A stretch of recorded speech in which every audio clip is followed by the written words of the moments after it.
Há muito tempo atrás, lutadores de Yangu aprenderam artes marciais apenas para se protegerem dos inimigos. Com o passar do tempo, o método de defesa começou a se tornar uma ferramenta para matar os inimigos, ficando cada vez mais sofisticadas e complexas com técnicas de respiração que usam até mesmo a energia vital. Eles ensinavam suas artes para as gerações futuras para que elas a evoluíssem cada vez mais. Aqueles que dominaram se tornaram os homens mais fortes e começaram a se chamar de Wulin. E aqueles que queriam ser discípulos dos Wulins começaram a formar clãs, e assim nasceram os clãs que eram forças da justiça e, como sempre, aqueles que espalhavam apenas a crueldade. Mas, no meio a esses dois lados da balança, surgiu um outro grupo totalmente diferente dos dois, visando apenas poder. E o mundo os reconheceu como o culto demoníaco. O filho ilegítimo com maior posição no ranking da família era quem tem o direito ao trono. E essa é a história de Cheon Yanyon. Então, dessa forma... Não, peraí. Pô, o filho ilegítimo é quem tem direito ao trono?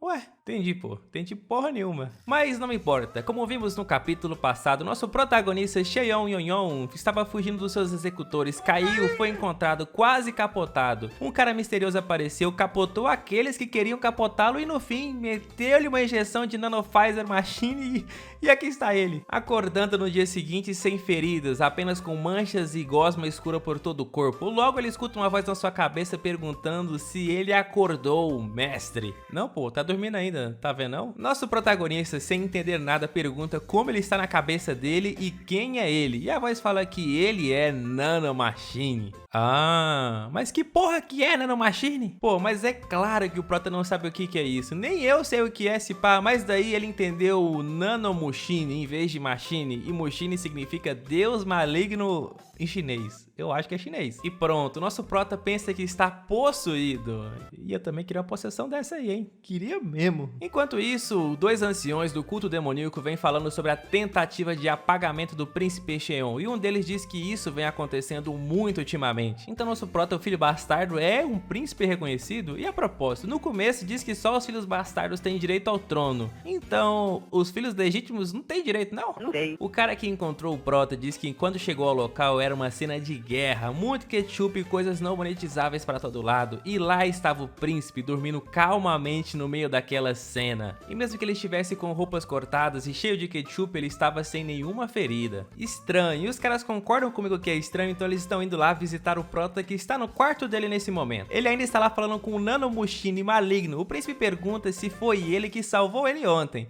A voz fala que depende. Se tiver falando sobre capotar os caras que foi lá, não. Nessa hora ele estava na seringa ainda. Mas se foi sobre ativar o processo de cura, aí sim foi ele. A gente sabe que Nano Machine é uma coisa do futuro. Explicar isso pro prota que vive quase na Idade da Pedra não vai dar. Então a Nano Machine pergunta se ele pode enviar as informações direto pro cerebrinho dele.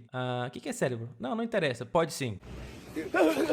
Agora sim, nosso prota entende o que é uma nanomachine e se lembra que quem ordenou seu capotamento foram seus irmãos. E finalmente os caras chegam no quarto do prota, então ele finge que tá dormindo pra não falar com os caras. Parece que ele está dormindo, vamos voltar outra hora. Certo, então tudo bem. Bora acordar, porra, bora acordar, caralho! Mano, tem demência? E a primeira coisa que o cara repara é como o prota está fedendo. Então o doutor se aproxima e o prota o reconhece. Ele diz que foi ele, o doutor, que tratou a mãe dele quando ela estava doente. Então o doutor simplesmente pede pra sentir o pulso do nosso protagonista. Então ele acha algo muito, muito estranho. O que é, doutor? Ele vai morrer, doutor? Vai. Meu Deus.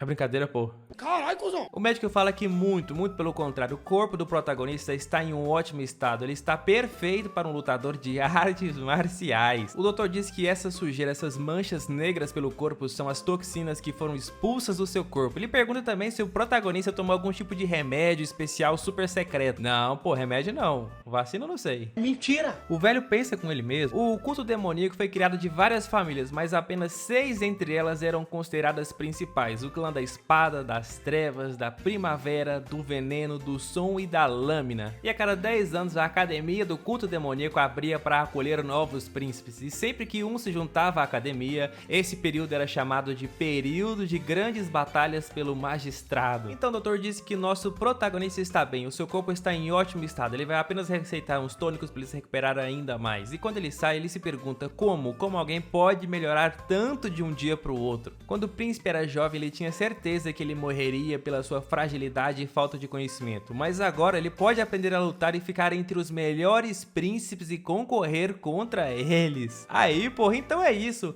Que venha logo os outros príncipes pra gente ver batalha e soco na boca de tudo quanto é lado, maluco. Se tu curtiu o vídeo e quer saber mais sobre a história desse príncipe que vai se tornar o maior guerreiro com as nanomachines, deixa um likezera e fortalece nós.